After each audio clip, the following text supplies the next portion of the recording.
नमस्कार, स्वागत है आपका। देखिए इस वीडियो में मैं आपको फ्लूइड मैकेनिक्स के क्वेश्चन कराऊंगा। टोटल 100 क्वेश्चन मैंने सेलेक्ट किए हैं। ये पहला पार्ट है, यहाँ पर आपको 50 क्वेश्चन देखने को मिलेंगे। अगर आप इस चैनल पर नए हैं तो सब्सक्राइब कर लीजिए। पहला क्वेश्चन है, spherical shape of droplets of mercury is due to. तो क्यों होती है उसकी spherical shape? Because of high surface tension.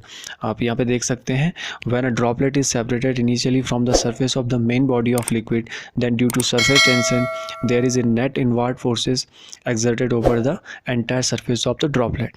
Option B यहाँ पर सही हो जाएगा। Mixing of milk with water is due to. तो मिल्क को वाटर के साथ हम क्यों मिक्स कर पाते हैं? Because of very good adhesion. Adhesion क्या होता है? देखिए पहले कोहेजन समझिए। कोहेजन में क्या होता है? Intermolecular attraction between molecules of the same liquid. जैसे पानी के मॉलिक्यूल का अट्रैक्शन पानी के मॉलिक्यूल से ही, और एडेशन में दो डिफरेंट बॉडीज़ आ जाती हैं। तो attraction between the molecules of a liquid and the molecule of a solid boundary surface in the contact with liquid. So option B यहाँ पर सही होगा। When a body is immersed wholly और partially in a liquid, it is lifted up by force equal to the weight of liquid displaced by the body. This statement is called Archimedes principle है, सबको पता है। जितना भी एक body को हम पानी में इमर्स करते हैं, जितना वेट वो लिक्विड का डिस्प्लेस करती है उतना ही फोर्स उस पर लगता है। ऑप्शन बी यहाँ पर सही होगा। Kinematic viscosity of gases on increases of temperature. तो देखिए काइनेमेटिक विस्कोसिटी में गैसेस के लिए अलग है और लिक्विड के लिए अलग है। टेम्परेचर बढ़ाने से गैसेस में काइनेमेटिक विस्कोसिटी बढ़ती है और लिक्विड्स में कम होती है। तो यहाँ पे गैसेस का पूछा है, इसलिए ऑप्शन बी सही हो जाएगा। The liquid used in manometer should have. तो मैनोमीटर में जो लिक्विड यूज़ करते हैं वो लो डेंसिटी का होना चाहिए, ताकि जो वेरिएशन है, आप यहाँ पे देख सकते हैं, the liquid used in manometer should be of light density so as to measure even small variation in pressure. यानी कि छोटे से छोटे वेरिएशन भी वो प्रेशर के मेज़र कर पाए। ऑप्शन ए सही होगा। If the dynamic viscosity of a fluid is 0.5 poise and specific gravity is 0.5, then kinematic viscosity of the fluid in stokes। ठीक है, तो ये ध्यान रखिए, स्टोक्स में आंसर बताना है। तो देखिए यहाँ पे आपको एक तो डायनामिक विस्कोसिटी दे रखी है 0.5 पॉइज। तो पॉइज को आप कन्वर्ट करेंगे न्यूटन सेकंड पर मीटर स्क्वायर में। 1:10 का रेशो होता है इनका। और बाकी यहाँ पे स्पेसिफिक ग्रेविटी दे रखी है 0.5, जिसकी हेल्प से आप यहाँ पे डेंसिटी निकाल लेंगे। तो डेंसिटी निकालने के लिए क्या करेंगे? स्पेसिफिक ग्रेविटी, यहाँ पे स्पेसिफिक ग्रेविटी है और इसमें 1000 की मल्टीप्लाई करेंगे। 1000 होता है मास डेंसिटी ऑफ वाटर, तो यहाँ से डेंसिटी आ जाएगी 500। तो उसके बाद आप यहाँ पे ये रिलेशन देख सकते हैं, काइनेमेटिक विस्कोसिटी होती है dynamic viscosity divided by density. So इसको आप सॉल्व करेंगे तो आंसर आएगा मीटर स्क्वायर पर सेकंड में। इसको आप कन्वर्ट करेंगे सेंटीमीटर स्क्वायर पर सेकंड में, क्योंकि आपको आंसर बताना है स्ट्रोक्स में। तो 1 स्ट्रोक यहाँ पे आंसर आ जाएगा। तो ऑप्शन सी यहाँ पर सही होगा। Surface tension of water. तो सरफेस टेंशन क्या होता है? टेम्परेचर घटने से बढ़ता है। तो ऑप्शन ए यहाँ पर सही होगा। For laminar flow in circular pipes the Darcy's friction factor F is equal to. तो कितना होता है? 16/RE। In a sample of water, an increase of pressure by 18 meganewton per meter square caused 1% reduction in volume. The bulk modulus of elasticity of this sample is। So bulk modulus of elasticity बतानी है। तो ये यहाँ पे इसका formula होता है, numerator में आता है चेंज इन प्रेशर और डिनोमिनेटर में आता है rate of change in volume. तो 18 यहाँ पे प्रेशर में चेंज आ रहा है और वॉल्यूम का आप देख सकते हैं 1% है, 1/100 हो जाएगा। इसको सॉल्व करेंगे तो 1800 mega Newton per metre square यहाँ पे आंसर हो जाएगा। तो ऑप्शन सी यहाँ पर सही होगा। The flow profile of a fluid depends upon, किस पे डिपेंड होती है? रेनॉल्ड नंबर पे। स्पेसिफिक ग्रेविटी ऑफ वाटर 1 ली जाती है generally. The property of a liquid which offers resistance of the movement of one layer of liquid over another layer of liquid. तो viscosity होती है ये 2 लेयर के बीच पे जो रेजिस्टेंस क्रिएट होता है। The mercury does not wet the glass, this is due to the property of the liquid known as. So surface tension की वजह से मर्करी उसे वेट नहीं करती हैं। एक्सप्लेनेशन देख सकते हैं, mercury does not wet glass because the cohesive force within the drops are stronger than the adhesive force between the drops and glass. D यहाँ पर सही हो जाएगा। The point at which the resultant pressure on a immerse surface acts is known as, centre of pressure बोलते हैं इसको, resultant pressure. The water pressure per metre length on a vertical masonry wall of dam is. सो देखिए dam यहाँ पे चाहे rectangular हो या फिर ट्रेपेजॉइडल हो, दोनों के लिए सेम फार्मूला होता है प्रेशर का, WH²/2। ऑप्शन सी यहाँ पर सही हो जाएगा। When a body is placed over a liquid, it will sink down if gravitational force। तो कोई भी बॉडी वाटर में तब डूबती है जब उस पर ऊपर की तरफ लगने वाला फोर्स ग्रेविटेशनल फोर्स से, देखिए इफ़ ग्रेविटेशनल फोर्स पूछा है यहाँ पे, तो ये क्या हो जाना चाहिए, ऊपर की तरफ लगने वाले फोर्स से ज़्यादा होना चाहिए, तभी वो बॉडी उसमें डूबेगी। तो ऑप्शन सी यहाँ पर सही हो जाएगा। The buoyancy depends upon the, so ये क्या होता है, ऊपर की तरफ लगने वाला फोर्स होता है। ऑप्शन ए यहाँ पर सही होगा, weight of the liquid displaced. An ideal fluid is one which is, ideal fluid क्या होता है, जो नॉन विस्कस होता है, जिसका सरफेस टेंशन नहीं होता है और इनकम्प्रेसिबल होता है। तो ऑप्शन सी यहाँ पर सही हो जाएगा। The metacentric height is the distance between the, तो मेटासेंट्रिक हाइट आप यहाँ पे समझिए सेंटर ऑफ ग्रेविटी और मेटा सेंटर पॉइंट जो होता है, यानी कि ये तो हो गया आपका सेंटर ऑफ ग्रेविटी और यहाँ पे हो गया मेटा सेंटर हाइट, इनके बीच की डिस्टेंस होती है मेटासेंट्रिक हाइट, GM। तो यहाँ पे बी ऑप्शन सही हो जाएगा, centre of gravity of the floating body and the Meta centre. The metacentric height of two floating bodies A and B are 1 and 1.5 metre respectively। तो सही स्टेटमेंट बताना है यहाँ पे। तो देखिए जिसका मेटासेंट्रिक हाइट ज़्यादा है वो बॉडी ज़्यादा स्टेबल होगी, तो ऑप्शन सी यहाँ पर सही होगा। The body B is more stable then body A। A body floating in a liquid is said to be neutral equilibrium if its metacenter। देखिए न्यूट्रल, स्टेबल और अनस्टेबल तीन तरह के इक्विलिब्रियम होते हैं। यहाँ पे दो एग्जांपल हैं, आप चाहें तो यहाँ से समझ सकते हैं, चाहें तो इससे समझ सकते हैं। तो न्यूट्रल इक्विलिब्रियम की बात कर रहा है, इसमें क्या होता है, जो मेटा सेंटर है वो सेंटर ऑफ ग्रेविटी के ही अंदर होता है, उसी में होता है, यानी कोइंसाइड होता है। तो ऑप्शन यहाँ पर ए सही हो जाएगा, coincide with its centre of gravity. When a liquid is flowing through a pipe, the velocity of liquid is, तो क्या होता है, पाइप में अगर कोई लिक्विड है तो सेंटर में उसकी वेलोसिटी ज़्यादा होती है और किनारों पे कम, यानी maximum at the centre and minimum near the walls. In vapour and gases the intermolecular forces are, तो कैसे होते हैं ये फोर्सेस, कमज़ोर होते हैं, वीक होते हैं गैसेस और वेपर में। Water is said to be Newtonian fluid होगा, और क्या होता है न्यूटोनियन फ्लूइड, जो न्यूटन्स लॉ ऑफ विस्कोसिटी का पालन करे।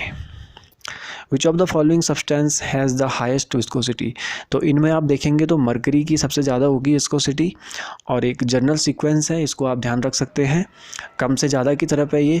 तो air, water, mercury, olive oil, Honey, vitamin, इनको आप ध्यान में रख सकते हैं। देखिए इनके बीच में और भी चीज़ें आती हैं, इसीलिए मैंने जनरल सीक्वेंस लिखा हुआ है, ये डिटेल्ड सीक्वेंस नहीं है। Poise is the unit of, viscosity की यूनिट होती है, अभी एक न्यूमेरिकल भी किया हमने, तो आप यहाँ पे इसको अच्छे से समझिए। MKS सिस्टम में यूनिट होती है न्यूटन सेकंड पर मीटर स्क्वायर, और CGS सिस्टम में होती है डायन सेकंड पर सेंटीमीटर स्क्वायर, ठीक है, और इसी को हम पॉइज बोलते हैं। तो इनके रिलेशन की बात करें तो 1 न्यूटन सेकंड पर मीटर स्क्वायर में 10 पॉइज होते हैं। तो यहाँ पे ऑप्शन सी सही हो जाएगा।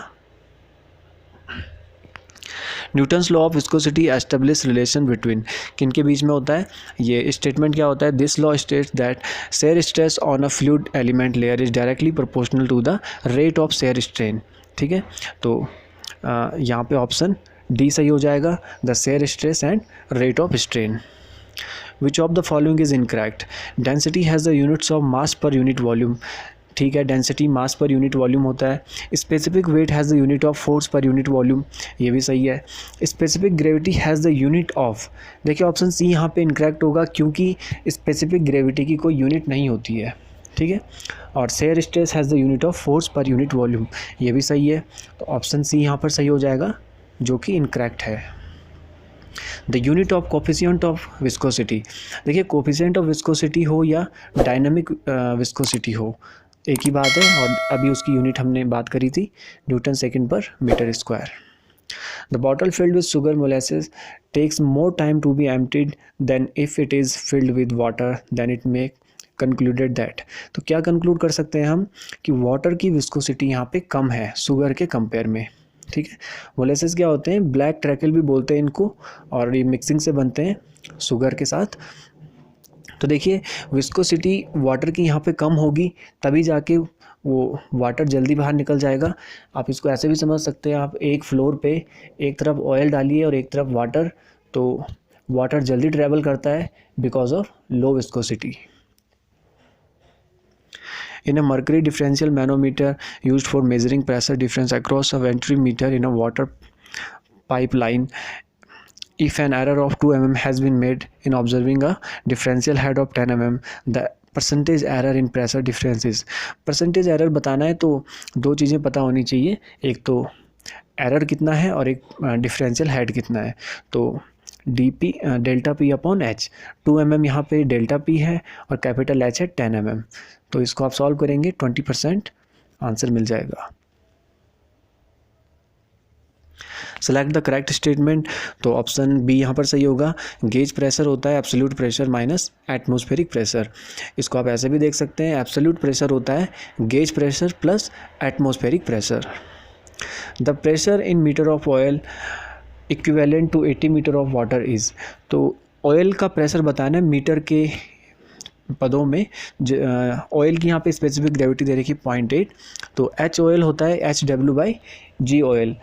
तो एच ऑयल का मतलब है ऑयल का प्रेशर आ जाएगा हाइट के मीटर के पदों में, और HW है हाइट ऑफ वाटर, और G ऑयल का मतलब है स्पेसिफिक ग्रेविटी ऑफ ऑयल।